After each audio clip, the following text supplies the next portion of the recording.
Puji Tuhan, salam sejahtera Bapak Ibu Saudara keluarga GPDI LCD Magelang. Resilient, saya tangguh dalam Tuhan. Mari kita terus tangguh dalam Tuhan, karena di dalam Tuhanlah, di dalam apa yang Tuhan kerjakan, kita dapat terus menjadi orang-orang yang tangguh. Mari hari ini kita belajar tentang pesan dari salib. Ya, bagaimana kita belajar dari Injil Yohanes 19 ayat 1-27, ada pesan yang sangat indah yang kita bisa belajar ya. Pesan salib adalah satu bagian di mana kita dapat merenungkan beberapa hal yang terjadi ya, yang kita bisa baca. Nah, mari kita akan lihat bersama-sama di dalam ayat 1-3 kita melihat ada satu peristiwa yang kita dapat perhatikan. Saya bacakan ayat 1-3. Lalu Pilatus mengambil Yesus dan menyuruh orang menyesah dia. Prajurit-prajurit menganyam sebuah mahkota duri dan menaruhnya di atas kepalanya. Mereka memakaikan dia jubah ungu. Dan sambil maju ke depan mereka berkata, "Salam, hai Raja orang Yahudi." Lalu mereka menampar mukanya. Ini satu peristiwa ya, bagaimana Pilatus menyuruh Yesus dicambuk. Itu bukan sebagai hukuman yang sebenarnya menjadi resmi ya, tapi sebuah langkah. Karena Pilatus berharap ya ketika Yesus sudah dicambuk, memenuhi tuntutan banyak orang, itu bisa menghindarkan dari vonis mati. Tetapi justru orang-orang banyak semakin ya ingin Yesus disalibkan. Selain itu Yesus juga ada mendapatkan mahkota duri. Itu adalah sebuah ejekan yang sangat luar biasa yang diberikan oleh para prajurit ya. Bahkan ada jubah ungu, itu adalah lambang kerajaan sebenarnya ya. Tetapi kemudian juga adalah salam raja, itu adalah sebuah tiruan yang prajurit-prajurit berikan. Mereka menertawakan ya apa yang Yesus pesankan, bahwa kerajaannya adalah kerajaan Allah. Nah, kita belajar dari apa yang kita baca di ayat 1-3. Kitab Injil Yohanes mencatat Yesus itu tidak berteriak ya, mengeluh, berusaha membela diri, tetapi ini adalah sebuah kekuatan yang sangat luar biasa. Apa yang kita bisa belajar, bagaimana kita menjadi anak-anak Tuhan yang bisa belajar tentang iman kita di tengah semua panah-panah berapi. Pesan apa yang kita bisa belajar dari salib? Yang pertama adalah pesan punya perisai iman di tengah ejekan. Bapak Ibu Saudara, panah api yang sangat sering merusak itu adalah panah yang menyerang diri kita pribadi. Ejekan mungkin, hal-hal yang merendahkan. Kamu tuh bukan siapa-siapa. Ya sama seperti Yesus, kerajaanmu tuh tidak nyata. Ya apa yang kamu katakan itu tidak seperti sebenarnya. Ya serangan yang terjadi oleh prajurit itu bukan hanya kepada tubuh Yesus secara fisik ya, tapi bahkan kepada misinya, pada keberadaannya. Dan Yesus memang tidak perlu membuktikan identitas siapa dia kepada para prajurit-prajurit itu ya. Tapi kita bisa belajar ya, kepercayaannya Yesus itu tidak tergoyahkan. Imannya, aku ini adalah anak Allah, sebagai seorang yang dikirim oleh Allah untuk menjadi sama dengan manusia.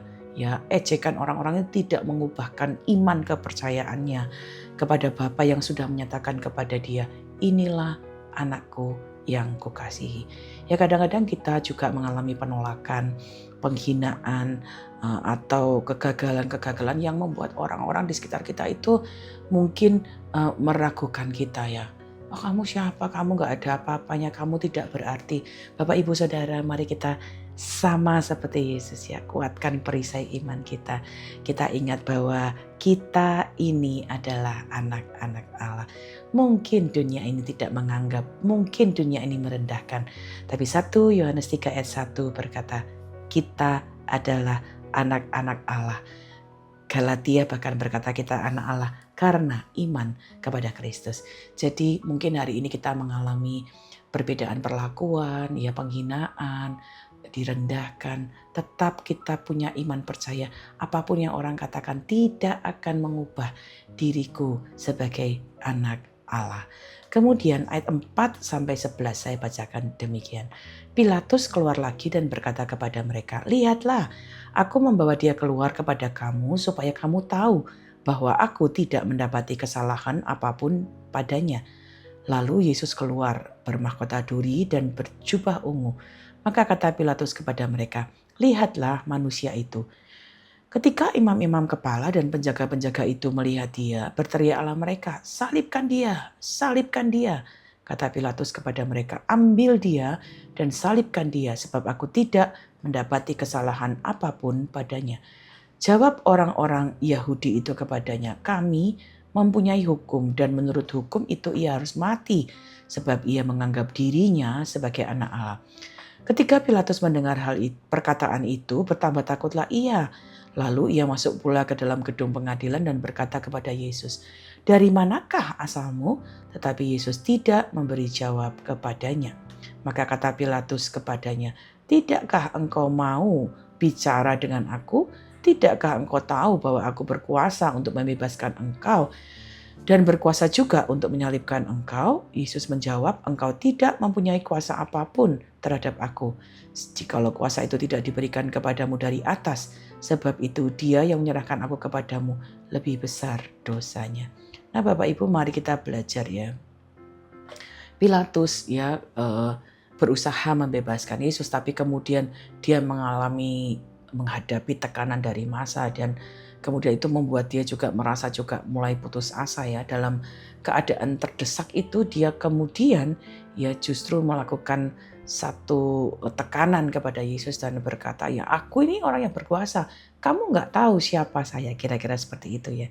Nah, respon Yesus di ayat 11 tadi kita sudah baca sangat luar biasa. Yesus berkata, kamu tidak punya kuasa apapun terhadap aku kalau kuasa itu tidak diberikan kepadamu dari atas ya.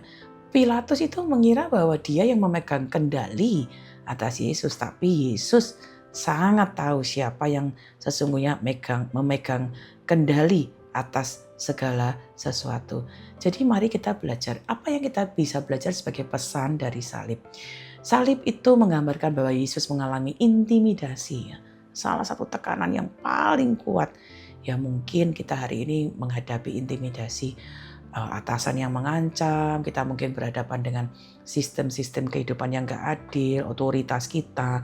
Ya panah-panah ini mungkin begitu menekan kita sampai kita bisa merasa sangat tidak berdaya. Ya, kita lupa bahwa kuasa itu sesungguhnya dari Tuhan. Jadi mari kita belajar. Yesus memberi pesan kepada kita, tidak ada satu kuasa di dunia ini yang dapat bekerja di luar kendali Tuhan. Jadi mari kita belajar dalam kehidupan ini ketika kita menghadapi tekanan-tekanan, sistem kerja kita mungkin, tekanan dari keluarga kita. Mari kita pegang kebenaran yang sangat teguh bahwa tidak ada kuasa yang lain yang dapat menyentuh kita di luar kuasa Kristus. Jadi waktu kita menghadapi intimidasi, apa yang kita bisa lakukan? Datang kepada Yesus. Tuhan, aku menghadapi tekanan, tapi aku percaya tidak ada kuasa yang lebih besar dari kuasa-Mu. Aku mohon pertolongan-Mu, minta kekuatan dari Tuhan. Kekuatan Tuhan disediakan bagi kita.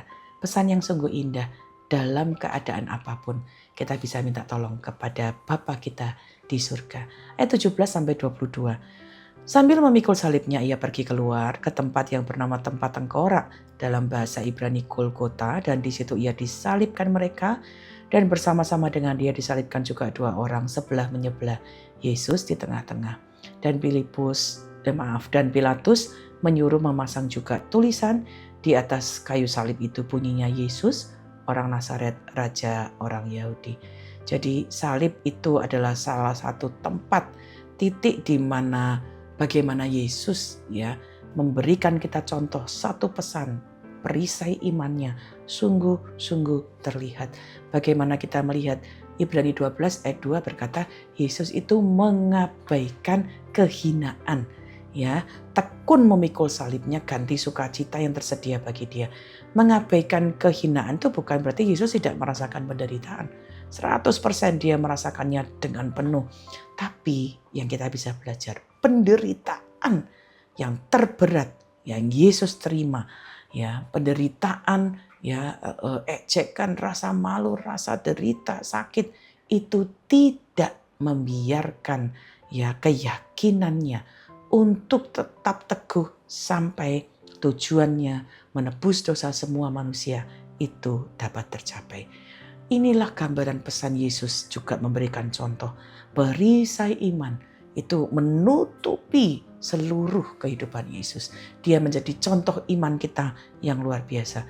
Mungkin hari-hari ini ada beban, penderitaan yang kita rasa sangat berat. Penyakit, kehilangan, kegagalan ya.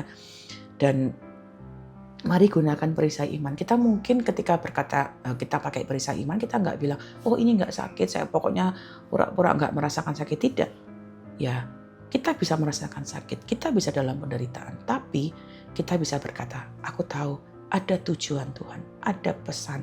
Di balik ini, Bapa ketika mengizinkan aku melewati ini, Bapa tidak meninggalkan aku sampai aku bisa keluar sebagai pemenang. Itulah iman yang bekerja. Jadi Roma 8 ayat 18 kita bisa juga punya pedoman yang sama. Penderitaan zaman sekarang ini tidak sebanding dengan kemuliaan yang dinyatakan kepada kita. Mungkin hari ini kita mengalami penderitaan, ya hal-hal yang kita harus gumulkan, ya. Jangan menyerah, jangan berhenti, tetap percaya, beriman kepada Tuhan.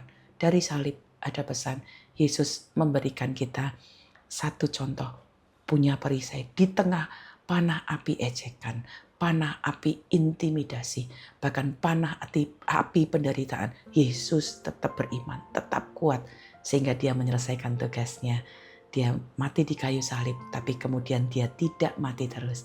Dia bangkit dan hidup. Itu sebabnya dia menang karena iman yang sangat luar biasa. Dan apapun yang kita hadapi hari ini, waktu panah-panah yang sama menyerang kita, tapi kita pakai perisai iman, aku tetap percaya kepada Tuhan.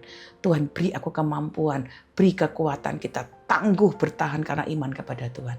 Kita pun akan keluar sebagai pemenang. Amin. Kiranya apa yang kita sudah dengarkan bersama akan menjadi berkat bagi kita semua. Mari Bapak Ibu yang ingin didoakan atau menceritakan kesaksian, bagikanlah melalui WhatsApp 0813-2742-0088. Mari kita berdoa. Bapa, terima kasih. Melalui Yesus kami dapat belajar. Ada contoh iman yang luar biasa. Di tengah panah api, ejekan, penghinaan, panah api, kesulitan-kesulitan, panah api tekanan hidup, panah api penderitaan sekalipun, Yesus tetap setia, tetap teguh sampai akhir. Dan ini menjadi contoh iman kepada kami, untuk kami punya perisai iman, sehingga semua panah api iblis dapat dipadamkan, dan kami keluar sebagai pemenang, sama seperti Yesus sudah menang. Berkatilah keluarga GBDI El Shaddai Magelang. Panah-panah yang mungkin hari ini menghujam kami, membuat kami dalam penderitaan, dalam tekanan, dalam kesulitan. Kami mau tetap mengarahkan iman kami kepadamu. Dari Tuhanlah datang pertolongan, dari Tuhanlah datang kekuatan, dari Tuhanlah datang pembelaan. Berikanlah pengalaman-pengalaman dahsyat, supaya pesan dari salib ini juga menjadi kekuatan dalam hidup kami. Terima kasih Bapa. Janganlah hendaknya kerajinan seluruh keluarga GBDI El Shaddai Magelang Kendor, biarlah roh kami menyala-nyala dan terus melayani Tuhan. Di dalam nama Tuhan Yesus Kristus, kami mengucap syukur dan berdoa. Haleluya.